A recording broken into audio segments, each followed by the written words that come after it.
Maybe and who this person is that they're trying to investigate that nobody wants them to know about.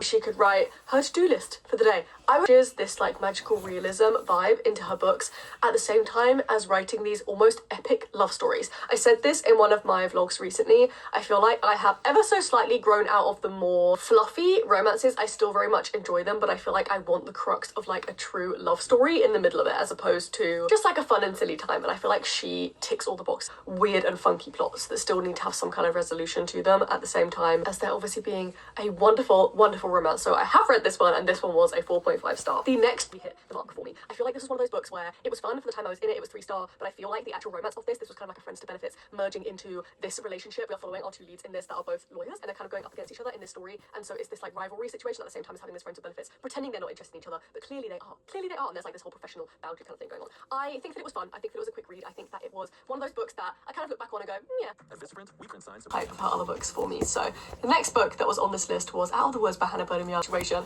in order to address the issues in their relationship and try and work on that. It's like this retreat or this excursion that married people do or couples do to try and work on themselves, right? So they go along to this. And I feel like this is one of those situations where I just think maybe they should have broken up. I don't feel myself rooting for you. So I have read this book, but I gave it a 3 star, sadly. For this, I love the Vancouver Storm series. I have always struggled through the first half, but the second half, as soon as it hit, I feel like I flew through it and I really did enjoy it. The first half though, I was so disengaged. I did not care. It fell so flat for me. This is one of those situations where we have this like really grumpy, standoffish, like you can't even have a conversation with him kind of guy.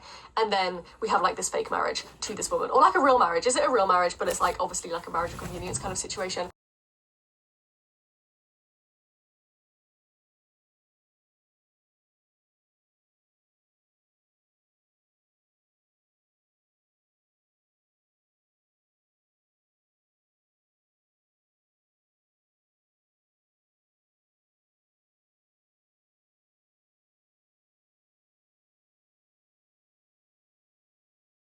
But honestly, it's not. When you're working out so much, you're losing so much of that in your body, and it's so important to have that and to be energized. I literally only needed to pick this up, but I did it on curbside because I know if I got off in the store, girl, I would have walked out with 10 things. This is kind of random, but I also picked up this Magic Spoon protein cereal. I love the protein cereal from Magic Spoon. It is so yummy. It has completely changed my whole mindset, which is the Hume Health Body Pod, the sponsor of today's video. It's basically like having an in-body scan, but a number based off of how much I weigh. When you're able to actually understand your body composition, you feel more empowered instead of defeated. If you guys are serious about your 2026 health journey this year, then you absolutely need this. My discount How was today? I'll give it a good.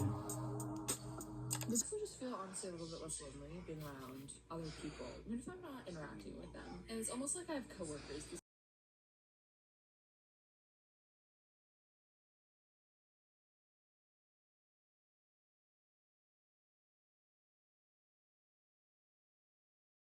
Even if you don't have a type of cafe like this near you, because like growing up in